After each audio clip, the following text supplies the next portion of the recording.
এবং কিভাবে আমাদের সরকার যে কর্মসংস্থানই হোক এবং রাজ্যের যে নিজস্ব যে সম্পদ সেটাকে আগে কেউ ভাবত না যে আমার এখানে লুক্কায়িত আছে, আমাদের সবকিছু আমাদের মধ্যে আছে।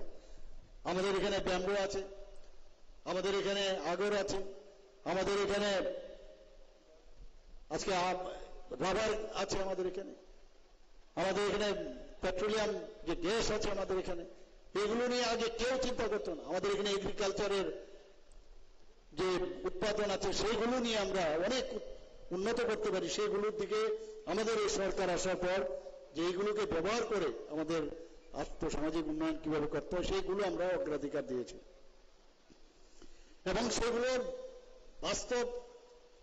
বাস্তবিচিত যে সমাধান, শুধু বলা বা কোয়া না, সেগুলো কিভাবে সমাধান সেই দিকে আমরা কাজ করতে পারছি।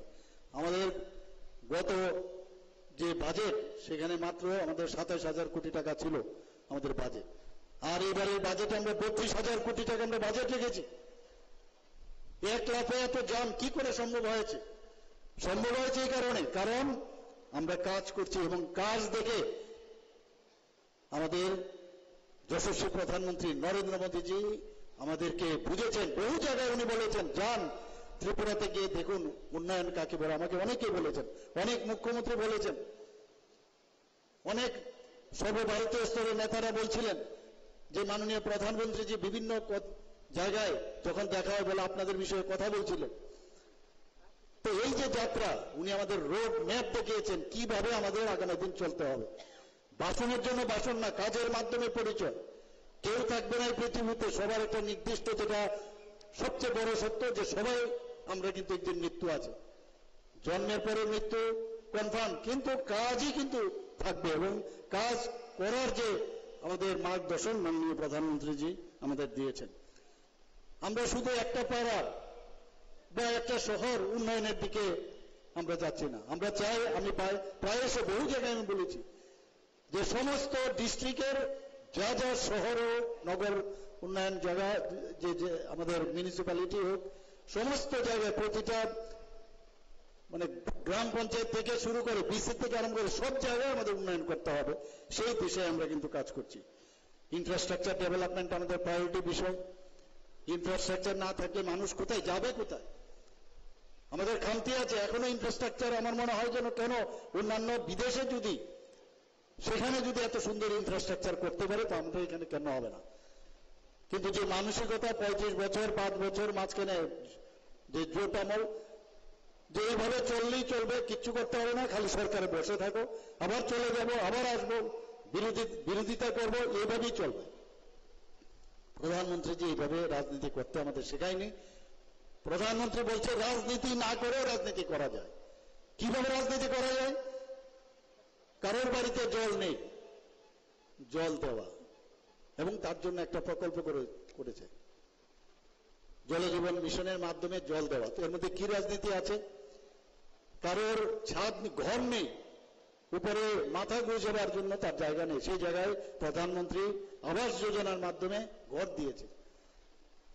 আজকে ইলেকট্রিসিটি নেই, ইলেকট্রিসিটি দিয়েছে। যেখানে টয়লেট নিয়ে কত কথা হয়েছে, যে মুখ্যমন্ত্রী প্রধানমন্ত্রী টয়লেট নিয়ে কথা বলছেন, সেই জায়গায় টয়লেট আজকে সারা পৃথিবীর মধ্যে বহু জায়গার মধ্যে, আমাদের এখানেও আজকে বহু জায়গায় মানে মুক্ত অঞ্চল হিসেবে আমরা ঘোষণা করছি যে টয়লেটের জন্য মা বোনদের কি অসুবিধা হয় সেটা মাননীয় প্রধানমন্ত্রী জানতেন। সেটা হচ্ছে উন্নয়ন। আমাদের স্বাস্থ্য সুরক্ষার দিকে আমরা নজর দিয়েছি। শিক্ষা আমাদের কাছে প্রায়োরিটি সেক্টর। আজকে এখানে একদিকে সুরক্ষার কথা আমরা বলা হয়েছে, সুরক্ষার জন্য আমরা এখানে বাইজল বাড়িতে যে আজকে থানা উদ্বোধন করলাম। ছেলে মেয়েদের থাকার জন্য এসটি সম্প্রদায়ের যাতে থাকে তাদের ব্যবস্থা করা হয়েছে। আজকের প্রজেক্টে যে হয়েছে সেখানে স্বাস্থ্যের বিষয় এখানে এসছে, শিক্ষার বিষয় এসছে, এবং আমরা চাই যে গ্রামীণ যে জনগণ আছেন তাদের যাতে আর্থিক উন্নয়ন হয় সেই দিকে আমাদের যে অগ্রাধিকারের বিষয়গুলো আছে।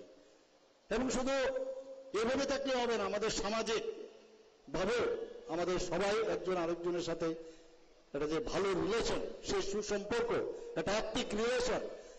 রাজনীতি করতে এবং আমাদের সরকার চালাতে অনেকে হয়তো অনেক কিছু পাবে, হয়তো বা পাবে না, কিন্তু মানুষ যখন বুঝবে যে একটা হিউম্যান টাচ এই সরকারের আছে, হিউম্যান টাচ আছে, এবং সেটা হচ্ছে সবচেয়ে বড় ইম্পর্টেন্ট। এবং আমরা এই সরকার সেভাবে আমরা কাজ করছি। মাননীয় প্রধানমন্ত্রীজির বহু ফ্ল্যাগশিপ প্রকল্প আমাদের সবসময় বলেন, বিভিন্ন মিটিংয়ে আমাদের যেতে হয়, এবং আপনারা শুনে খুশি হবেন প্রায় 13টার মতো ফ্ল্যাগশিপ আছে। সেই ফ্ল্যাগশিপ প্রকল্পতে মনিটরিং হয়, আগে এগুলো আমরা দেখিনি। এই ফ্ল্যাগশিপ প্রকল্পতে আমরা বহু জায়গার মধ্যে প্রায় 100% আমাদের স্যাচুরেশন পয়েন্ট এসছে। তো কোনো জায়গায় 85%, কোনো জায়গায় 94%। তো এগুলো নিয়ে আমাদের সবসময় এই রিপোর্টিং করতে হয়। প্রধানমন্ত্রী আবাস যোজনা, পিএম কিষাণ সম্মান নিধি, পিএম উজ্জ্বলা যোজনা, আয়ুষ্মান ভারত জন আরোগ্য যোজনা, আপনারা জেনে খুশি হবেন যে আমরা ত্রিপুরাতে মাননীয় প্রধানমন্ত্রীজির যে আয়ুষ্মান ভারত জন আরোগ্য যোজনা তো চলছেই, কিন্তু তার ক্যাপিং আছে। বিপিএল এর যারা গোষ্ঠী আছে তাদের উপরেও যারা অনেক লোক আছে যে তারাও কিন্তু এই স্বাস্থ্য সমস্যা নিয়ে প্রবলেম হয়। একবার ভাবুন, মাননীয় প্রধানমন্ত্রীজি ভাবছে যে আমরা যখনই আমাদের এক একটা ফ্যামিলির মধ্যে স্বাস্থ্য নিয়ে সমস্যা হয় বা হতো আগে, বুঝতো না কি করবে, পয়সা লাগবে, কোন ডাক্তারের কাছে যাবে, কোন হসপিটালের কাছে যাবে।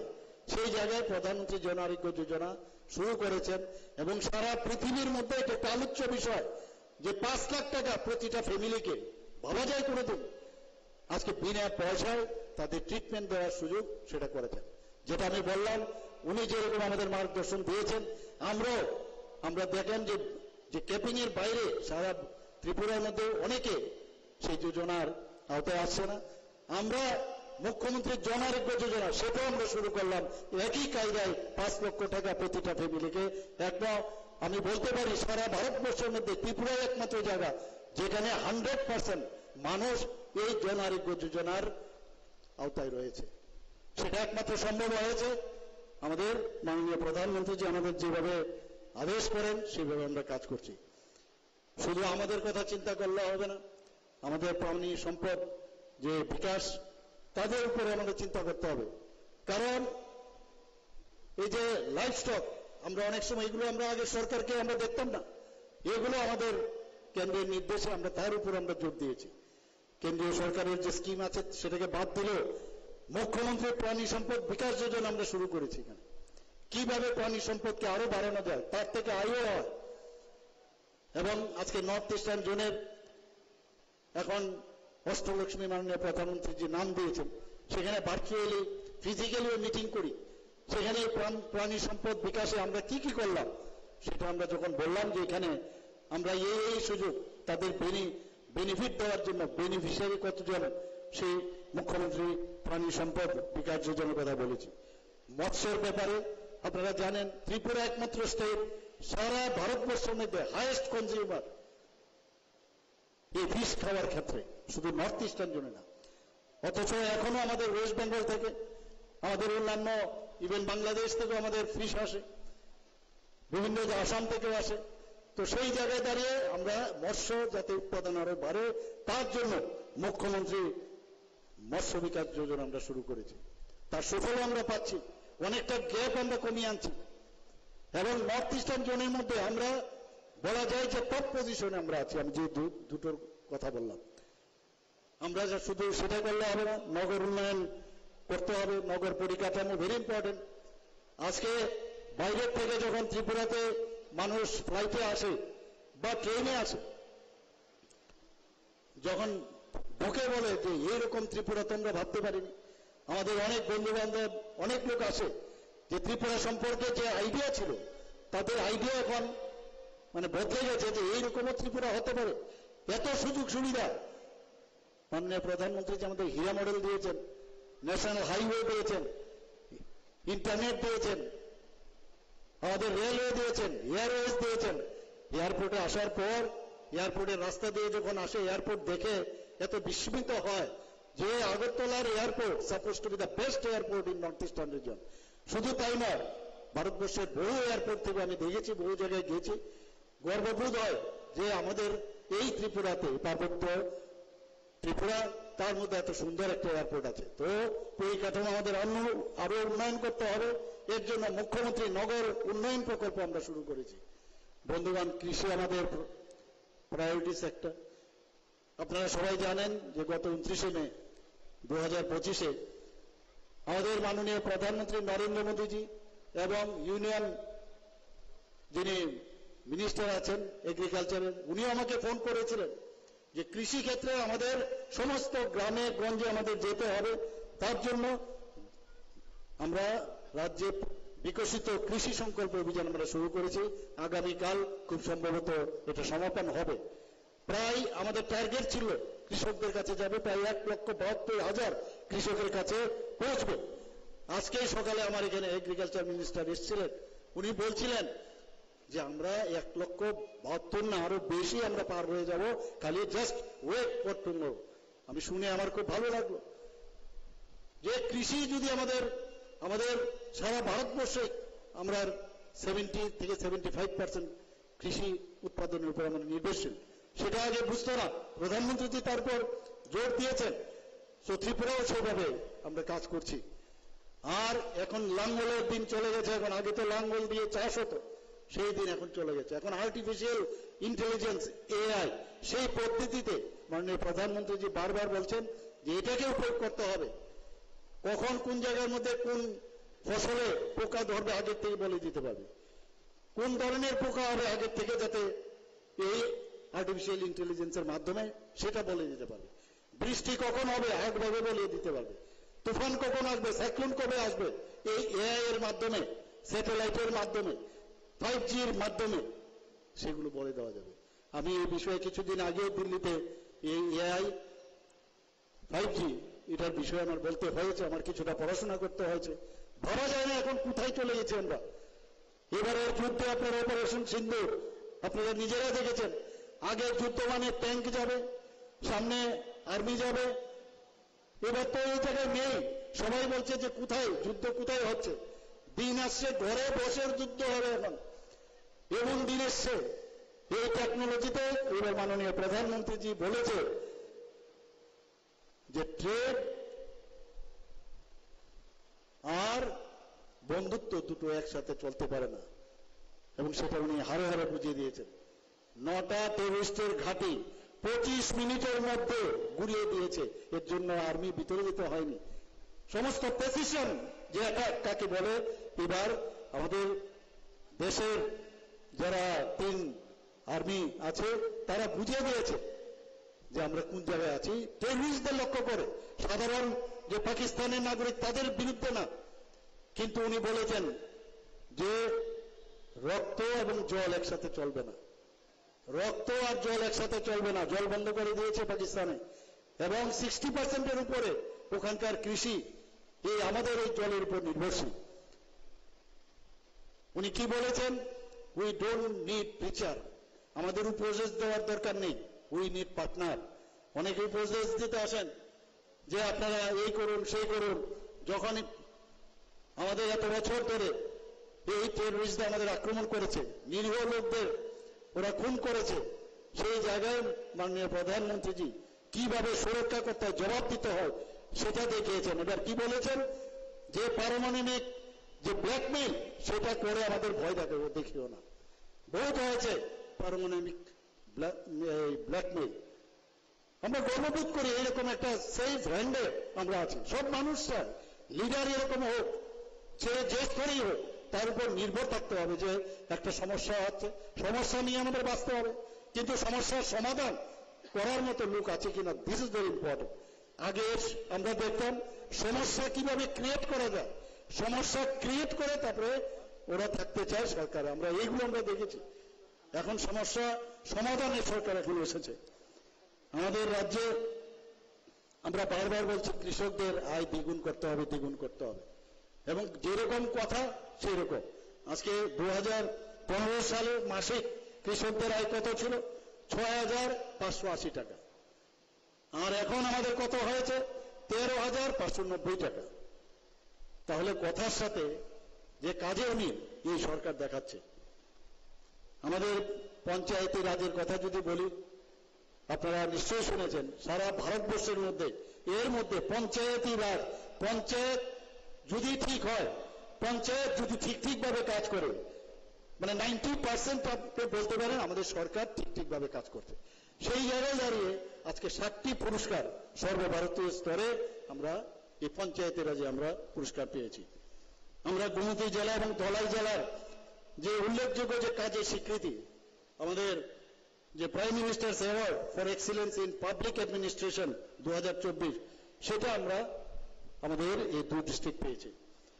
গোমতী জেলার যে হোলিস্টিক ডেভেলপমেন্ট অফ ডিস্ট্রিক্ট ক্যাটাগরিতে এবং ধলাই জেলার যে গঙ্গানগর ব্লক এক্সপ্রেশন ব্লক সেই ক্যাটাগরিতে পুরস্কার পেয়েছে। বন্ধুগণ, ই গভর্নেন্সের যদি কথা বলি, আগে ফাইলের পর ফাইল, কাগজের পর কাগজ, সেই জায়গায় একমাত্র ত্রিপুরা একমাত্র রাজ্য যেখানে ক্যাবিনেট থেকে স্টেট, ডিস্ট্রিক্ট, সাব ডিভিশনাল এবং আমাদের যে ত্রিস্তরীয় পঞ্চায়েত আছে সেখানে এখন ই অফিস হয়ে গেছে। এতে করে ট্রান্সপারেন্সি চলে এসছে, কাজের গতি চলে এসছে এবং ভারতবর্ষের মধ্যে একমাত্র রাজ্য যেখানে ত্রিস্তরীয় পঞ্চায়েত পর্যন্ত আমাদের যে ই গভর্নেন্স পরিষেবা সেটা চলে এসছে। আমাদের এখানে আপনারা শুনে খুশি হবেন যে এখন আমাদের পঞ্চায়েতি ব্যবস্থা কেন এত ভালো হচ্ছে, তার জন্য মহারাষ্ট্র, আসাম এবং অন্যান্য বহু রাজ্য থেকে ত্রিপুরাতে আসছে দেখার জন্য। তো আমাদের জন্য খুবই গর্বের বিষয়। পঞ্চায়েত মডেলে আমরা chief minister model village scheme চালু করেছি। আমরা ইউপিআই ভিত্তিক যে লেনদেন, আগে তো মিডলম্যানরা আমরা দেখতাম যে রেগার্স যারা শ্রমিক আছে কিছুটা পেত আর মাঝখানে দালালরা টাকা নিয়ে নিত। এখন সেই সুবিধা নেই, একমাত্র সেটা সম্ভব হয়েছে কেন্দ্রীয় সরকার, প্রধানমন্ত্রীজি যেইভাবে বলছেন যে ডিবিটির মাধ্যমে বেনিফিশিয়ারিদের যার যার অ্যাকাউন্টে চলে যাচ্ছে, এখন আমরাও সেইভাবে অ্যাকাউন্টের মধ্যে দিচ্ছি। আমার সরকার পোর্টাল একটা চালু করেছি, ওয়ার্কিং ভিলেজ, যে কোথাও কোনো ভিলেজে প্রতি সপ্তাহে একবার করে, আমি আগে বলেছিলাম বৃহস্পতিবার, এখন হয়তোবা কোনো জায়গায় বৃহস্পতিবারে যাচ্ছে বা বৃহস্পতিবারে ছাড়া অন্য দিনে যাচ্ছে। সেখানে কি সমস্যা, যদি ওই জায়গায় কোনো কারোর রাস্তার মধ্যে কোনো সমস্যা হচ্ছে, কারোর ইলেকট্রিসিটির সমস্যা হচ্ছে, কোনো ড্রেনের সমস্যা হচ্ছে, ফটো তুলে সেই পোর্টালের মধ্যে আপলোড করা এবং নির্দিষ্ট সময়ের মধ্যে সেটা সাব ডিভিশনাল লেভেলে যাবে।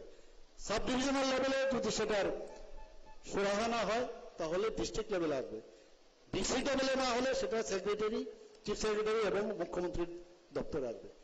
এই যে টাইম লাইন দেওয়া আছে সেগুলো তো আগে কখনো আমরা দেখিনি। এবং আপনারা শুনে খুশি হবেন যে আমার সরকার পোর্টাল, এটা নিয়ে আমাদের গত বছর আমি মুখ্যমন্ত্রীর সম্মেলনে আমার এটাকে পেপার আমার দিতে হয়েছে এবং মাননীয় প্রধানমন্ত্রীজি অত্যন্ত উনি খুশি হয়েছেন এবং উনি বাহবা দিয়েছেন যে এইরকম একটা প্রকল্প হতে পারে। অন্যান্য সমস্ত প্রদেশের মুখ্যমন্ত্রীকে বলেছেন you also learn from this যে পোর্টাল। আমাদের আপনারা আজকে এখানে করলাম অল্প 8টা মাত্র প্রকল্প আজকে আমরা এখানে করেছি।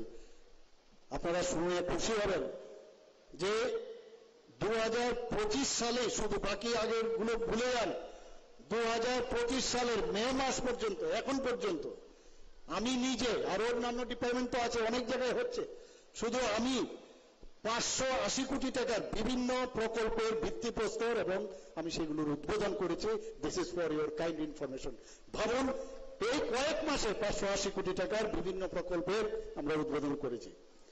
মানুষের জীবনমানের উন্নতি, শিক্ষা ও স্বাস্থ্য সেবার প্রসার, কর্মসংস্থানের সুযোগ, সেইগুলো আমাদের প্রায়োরিটি।